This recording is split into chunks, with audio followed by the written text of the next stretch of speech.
Ci sono delle certezze nella vita, la mamma, la pizza o il fatto di non sapere mai quando scadrà l'offerta di poltrone e sofà. Una di queste certezze per me è sempre stata la storia del messaggero Filippide, che ha dato origine alla disciplina delle discipline, la gara che chiude le Olimpiadi, che ha origine dal mito, dalla leggenda. Filippide, appunto, che partì proprio dalla città di Maratona e percorse 42 km e 195 metri per arrivare ad Atene ad annunciare la vittoria sui persiani prima di stramazzare al suolo, privo di vita a causa dell'enorme fatica. Ma c'è una versione che ci può togliere la terra sotto i piedi e racconta che questa storia non l'ha scritta nessuno. Filippide appare sempre nelle storie di Erodoto, ma percorrendo ben 250 km e partendo da Sparta per arrivare ad Atene. Michel Breal, un filologo francese, avrebbe preso quest'ultima storia e riadattata ad una distanza minore e più abbordabile che colpì il barone de Coubertin, fondatore dei Giochi Olimpici moderni, che rese questa disciplina immagine principale dell'evento sportivo più importante di tutti. A voi la scelta se rimanere nella zona di comfort o meno.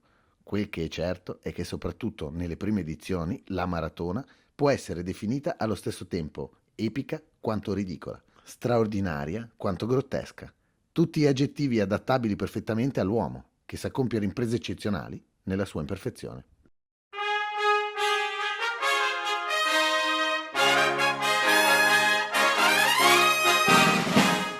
La partenza della nostra gara imperfetta è fissata nella città di Maratona e non poteva essere altrimenti. Le prime Olimpiadi moderne vengono chiuse nella gara che ripercorre la stessa strada del mito. Ad interpretarlo è un pastore greco di nome Spiridon Luis, che entrò in solitaria nello stadio panatinaico davanti a 80.000 persone esultanti. Come sempre, nelle prime edizioni di questa gara gli aneddoti non confermabili si sprecano. Re Giorgio e tutta la Grecia non potevano subire la sconfitta in questa disciplina, tanto da promettergli una principessa in sposa in caso di vittoria. Luis si preparò in maniera maniacale per la gara, mentre i suoi avversari non erano abituati a distanze del genere. Infatti l'unico che poteva dargli filo da torcere era il connazionale Charilaos Vasilakos, che vinse la gara di qualificazione a quelle Olimpiadi, ma il nostro eroe, e qui arrivano gli aneddoti mitologici, si fermò addirittura durante la gara a sorseggiare un buon bicchiere di vino chiedendo a che distanza fossero i primi, sapendo tranquillamente di recuperarli. Vino o no, il gran recupero ci fu davvero, anche ai danni di Vasilakos, che fu addirittura rallentato dal pubblico durante il tragitto che lo assalì per acclamarlo. Comunque fu solo il primo, e forse il meno assurdo, dei nostri eroi. Già nell'edizione successiva, di Parigi, 1900, la maratona riservò scintille. I francesi avevano reinventato le Olimpiadi e, secondo loro, erano destinati a trionfare nella disciplina madre della competizione, non ancora a 5 cerchi. Già prima della gara, gli organizzatori, scoprendo che gli atleti americani e svedesi si erano allenati sul circuito di gara, cambiarono all'ultimo il tragitto. Infatti, lo svedese Ernst Fast, terzo al traguardo, era in testa, ma si perse durante la corsa e chiese a un gendarme francese indicazioni per tornare sul percorso giusto. Il gendarme gli indicò apposta la strada sbagliata, facendogli perdere tempo e posizioni. Qualche giorno dopo la gara, il gendarme si suicidò addirittura per la vergogna del proprio gesto, con un colpo di fucile. Ma non è finita qui.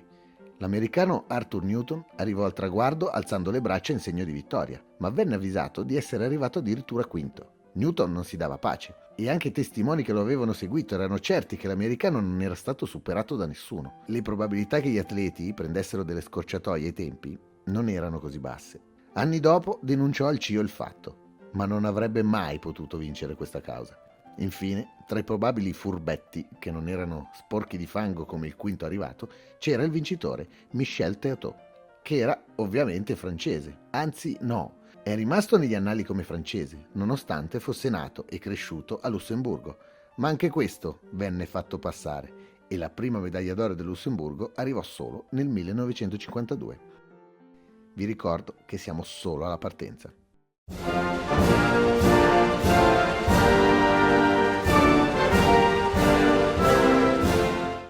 Eccoci alla più spietata, disorganizzata e grottesca delle maratone e di conseguenza quella con più storie incredibili. Intanto il contesto: 30 gradi Celsius con il 90% di umidità e la scelta omicida degli organizzatori di farla correre al pomeriggio invece che alla mattina. Il circuito era interamente sosterrato, quindi le auto e i cavalli che precedevano i corridori alzavano grandi polveroni che creavano problemi di respirazione a questi ultimi. Inoltre, l'unico ristoro d'acqua era a 18 km dalla partenza. Per capire ancora meglio la situazione, basta vedere cosa è successo al primo dei protagonisti di questa gara, l'americano William Garcia, che fu ritrovato sdraiato in mezzo alla strada con un'emorragia interna e danni alle pareti dello stomaco a causa delle esalazioni di polvere sollevate da macchine e cavalli. Se non fosse stato trovato in tempo, sarebbe morto. Ora il quadro credo sia ancora più chiaro. Sono però altre 4 le storie che hanno le caratteristiche citate all'inizio e che ad oggi potremmo vedere solo nei film. Come 4 anni prima, a Parigi, l'Olimpiade era un evento di contorno della grande esposizione universale, Expo. Tra questi eventi, gli americani chiamarono centinaia di figuranti dal Sudafrica per il rifacimento delle battaglie della guerra anglo-boera, terminata pochi anni prima con la supremazia britannica in Sudafrica, appunto. Tra questi figuranti ne vennero notati 2 per le loro doti atletiche, Yentau e Yamazani, e vennero invitati a partecipare alla maratona che si sarebbe tenuta da lì a pochi giorni. I primi concorrenti africani della storia della maratona erano davvero una spanna sopra gli altri e divennero i favoriti quando cominciò la gara, soprattutto Yamazani, che stava correndo seriamente per una medaglia, fino a che dei cani, molto poco amichevoli, lo presero di mira e lo costrinsero a un lungo fuoripista per evitare di essere praticamente mangiato vivo. Riuscì a finire la gara, ma solo al 12° posto. Il primo a tagliare il traguardo fu l'americano Frederick Lorz, il quale fu sommerso dalla folla nei festeggiamenti e gli fu donata la corona di alloro dalla figlia del presidente Roosevelt, Alice, con la quale fece anche una foto ricordo. A pochi istanti dalla consegna della medaglia, però, dalla folla qualcuno disse, indicandolo: «È quello che è arrivato in macchina». In effetti, l'americano si era ritirato a 14 km dall'arrivo per la disidratazione e fu caricato da una macchina che si ruppe dopo 4 km. Ripresosi nel mentre, Lorz ricominciò a correre fino a tagliare il traguardo per primo. Una volta smascherato provò a giustificarsi dicendo che era tornato allo stadio per prendere i vestiti che aveva lasciato, ma non venne creduto molto, anzi fu squalificato a vita dalla competizione. Il vincitore ufficiale invece si chiamava Thomas Hicks, un inglese che correva per gli Stati Uniti, che oltre ad avere il record di primo arrivato alla maratona con il tempo più lento, ha anche quello del primo caso di doping delle Olimpiadi, ma non credo che la maniera in cui si dopò sia quella che vi state immaginando. Come detto, il clima era insopportabile e il nostro protagonista, a 11 km dall'arrivo, era letteralmente sull'orlo del collasso, ma il suo allenatore non voleva neanche sentir parlare di ritiro. Aveva la soluzione in un mix letteralmente esplosivo: tuorlo d'uovo, brandy e solfato di stricnina. Sì, avete capito bene, il veleno per topi, che somministrato in dosi minori però è un euforizzante. Anfetamina praticamente. Il problema è che Hicks arrivò vicino a crollare per altre 2 volte e per altre 2 volte ingerì questa bomba preparata dai suoi. Il cronista olimpico descrisse così la scena. Negli ultimi 2 chilometri di strada Hicks stava funzionando meccanicamente, come un macchinario ben oliato. I suoi occhi erano spenti. Il colore cenere del suo viso e della sua pelle si era amplificato. Le sue braccia apparivano come pesi ben legati. Riusciva a malapena a sollevare le gambe, mentre le sue ginocchia erano quasi rigide. Iniziò ad avere allucinazioni. Negli ultimi chilometri pensava ne mancassero ancora 32. Ingerì altri 2 albumi e dell'altro brandy. Arrivò allo stadio camminando e la pista la percorse letteralmente volando, nel senso che i suoi secondi lo alzarono per le braccia sollevandogli le gambe da terra, che continuavano a muoversi in aria. Così tagliò il traguardo il vincitore della maratona di St. Louis 1904 e Alice Roosevelt, per la seconda volta, non riuscì a consegnare la corona di alloro al vincitore, visto che venne portato direttamente in infermeria per essere rianimato e per rimettersi in piedi dopo più di un'ora. Ma il vero vincitore, dal mio punto di vista, è un altro e si chiamava Félix Carvajal, che come lavoro faceva il postino a La Habana e consegnava le lettere per la capitale cubana correndo. Ai tempi i postini conoscevano ed erano conosciuti da tutte le persone della comunità. Félix non era da meno e con una semplice richiesta riuscì a racimolare la colletta che gli permise di partecipare alla maratona. Con il piroscafo attraccò a New Orleans e, come prima cosa, pensò bene di giocarsi tutti i soldi che gli avevano donato ai dadi, ovviamente perdendo tutto. Non gli rimaneva che l'autostop. Da New Orleans a St. Louis sono circa 10 ore di macchina. Oggi, A inizio Novecento, mezzi e strade non erano esattamente la stessa cosa e nemmeno trovare così tante macchine in giro era così facile, ma il nostro antieroe in un modo o nell'altro riuscì ad arrivare a destinazione a ridosso della partenza.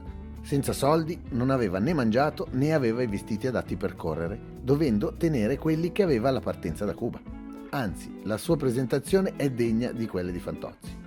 Maglietta della Gil, mutanda ascellare aperta sul davanti e chiusa pietosamente con uno spillo da balia, grosso racchettone 1912, elegante visiera verde con la scritta Casino Municipale di Saint-Vincent. Mentre per Felix potremmo dire maglia pesante a maniche lunghe che arrotolava sempre più per cercare sollievo, pantaloni di cotone diventati pantaloncini sotto il ginocchio grazie ad un taglio preciso attuato con le forbici e infine scarponcini con il tacco che per il calore non si potevano più sfilare diventando un tutt'uno con i piedi. Non so fare di sicuro le imitazioni, ma mi sa che ho reso l'idea. La storia di Felix entra però nella leggenda con la gara. Viste le 40 ore senza mangiare, a metà corsa si intrufolò in un giardino per rubare un paio di mele. Una di queste era probabilmente marcia e dei crampi lancinanti allo stomaco lo assalirono tanto da obbligarlo a sdraiarsi e addormentarsi per un po'.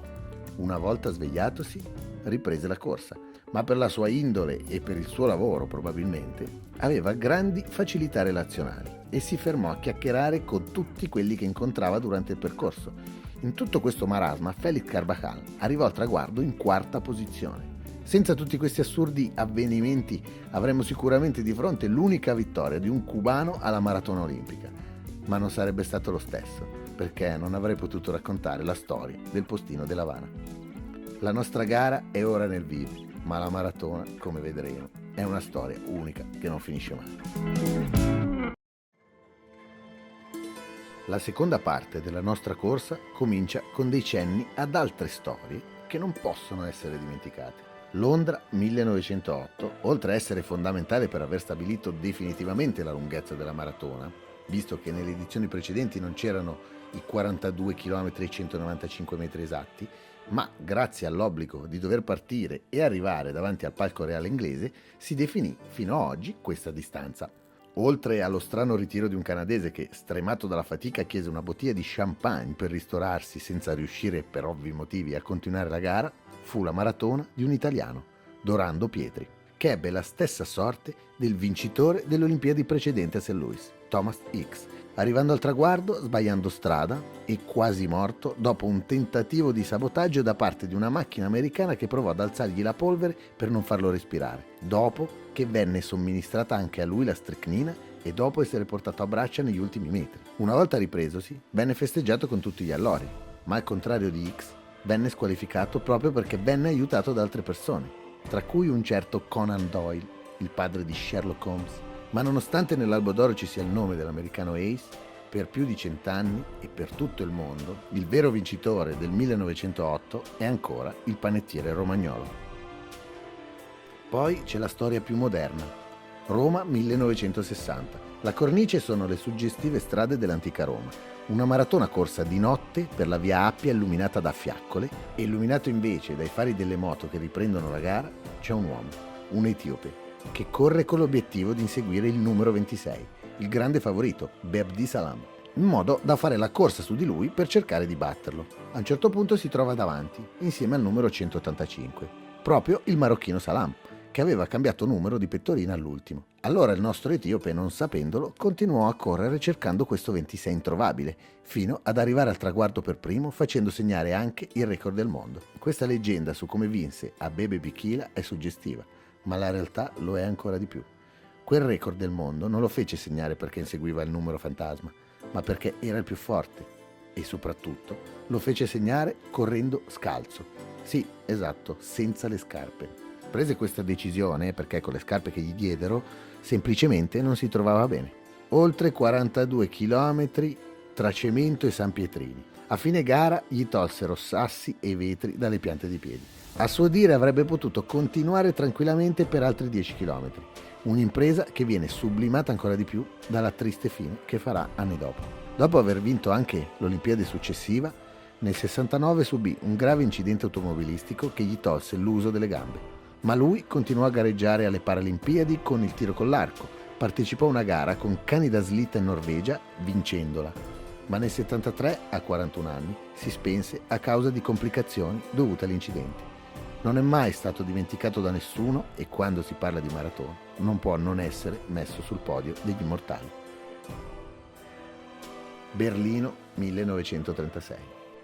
Le Olimpiadi della Germania del Reich, quelle dove viene inserito il gioco del basket con la finale sotto la pioggia finita 19-8, ma soprattutto quelle di Jesse Owens, con dei lati umani al di sopra di molte altre. Uno di questi lo troviamo proprio nella disciplina madre, ed è la storia del vincitore giapponese Son Kitei, che, dopo aver fatto segnare il record olimpico, sul gradino più alto del podio non gioiva, anzi aveva un'espressione decisamente triste. Il motivo? Rappresentava un paese che non era il suo, con un nome che non era il suo. Sì, perché nel 1910 il Giappone annesse a sé la Corea e i migliori atleti coreani venivano nipponizzati per gareggiare sotto la bandiera del Sollevante. I nomi venivano modificati per avere il richiamo originario dell'impero. Su quel podio avrebbe voluto gridare che il suo nome non era Son Kitei, ma Son Ki-chan. Quella medaglia è tuttora assegnata al Giappone, ma la sua rivincita è riuscito ad averla comunque. La federazione greca, prima dell'inizio delle Olimpiadi del 36, donò a quella tedesca un elmo ritrovato anni prima con degli scavi proprio ad Olimpia, con il compito di consegnarlo al vincitore della maratona. Al momento della consegna al primo arrivato, la federazione giapponese fermò tutto, cercando di appropriarsene senza che il corridore potesse goderne personalmente. A quel punto i tedeschi, capita l'antifona, decisero di tenere l'elmo ed esporlo in un museo di Berlino. Passarono esattamente 50 anni finché qualcuno riprese in mano la storia del coreano giapponese e nel 1976, quando a 74 anni era solamente coreano e con il suo unico nome, Son Ki-chan, venne consegnato l'elmo che gli era destinato mezzo secolo prima. La sua reazione fu semplice: questo elmo non appartiene a me, ma alla nostra nazione. Son Kitei vinse la medaglia d'oro della maratona e poi sparì, mentre Son Ki-chan se ne andò all'età di 90 anni, però in pace. E adesso siamo pronti a tagliare il traguardo.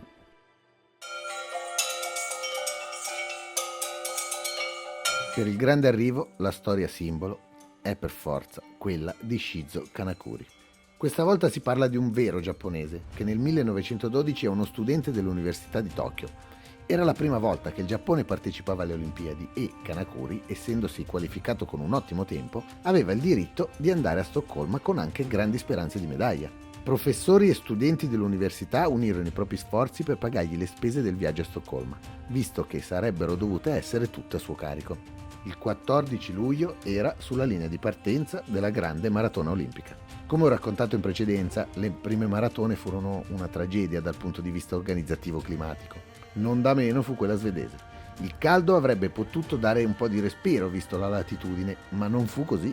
Il giorno più caldo dell'anno, 32 gradi. Ai maratoneti, da regolamento, non sono concessi rifornimenti lungo il tragitto. Come nelle altre edizioni, i corridori vengono aiutati con varie bombe di stricnina e altri metodi assurdi per non crollare. Ma ci fu invece la prima vittima della maratona e delle Olimpiadi, il portoghese Lazzaro, morto il giorno dopo la gara per disidratazione. Ecco una normale maratona di inizio Novecento. Il nostro Shizo parte bene e al 30° chilometro è nel gruppo di testa e improvvisamente sparisce. Il maratoneta nipponico non arriva al traguardo e dopo diverse ore dalla fine della competizione viene allertata la polizia. Le ricerche continuano, ma di Kanakuri non si trova più traccia e alla fine le forze dell'ordine si arrendono inserendo quell'atleta fra i casi di persone scomparse. 1966. Un giornalista svedese parte alla volta del Giappone allo scopo di trovare Shizo Kanakuri e lo trova. A Tamana, la sua città natale, dove svolge la professione di insegnante di geografia, riesce così a farsi dire tutto. L'ormai ex maratoneta racconta al cronista della TV scandinava che, intorno al 30° chilometro, spossato dal caldo, si era fermato davanti al giardino di uno spettatore che gli aveva offerto un bicchiere di succo di frutta. Questo era consentito dal regolamento. Vedendolo provato, lo spettatore svedese aveva fatto di più, invitando l'uomo a sostare qualche minuto all'interno di casa per ripararsi dal caldo e riprendere fiato. Ignaro di ciò che questo avrebbe potuto comportare, Kanakuri aveva accettato, si era seduto su una poltrona ed era caduto in un sonno profondo. Si era risvegliato molte ore dopo, a sera inoltrata, quando la gara era finita e le ricerche della polizia erano già iniziate. L'imbarazzo per l'accaduto era tale che il maratoneta aveva deciso di non farsi trovare e probabilmente sotto falso nome aveva lasciato la Svezia per fare ritorno in Giappone. Dopo questa grande rivelazione, nel 67, a 55 anni dai Giochi di Stoccolma, viene invitato nella capitale svedese per terminare la sua corsa, con l'imbattibile tempo di 54 anni, 8 mesi, 6 giorni, 5 ore, 32 minuti, 20 secondi e 3 decimi. Shizo Kanakuri taglia il traguardo della sua maratona e lo taglia simbolicamente per tutti quegli uomini che hanno fatto parte, molte volte in modo inconsapevole, di una storia che ha inizio da ancora più lontano della sua, tra assurdità, fatica, grasse risate e dolore. Personaggi che probabilmente non si sono neanche resi conto di essere portatori di insegnamenti vitali per le generazioni future, proprio come un uomo riesce a farlo tramite lo sport, proprio come ha fatto e continuerà a fare la regina delle discipline olimpiche.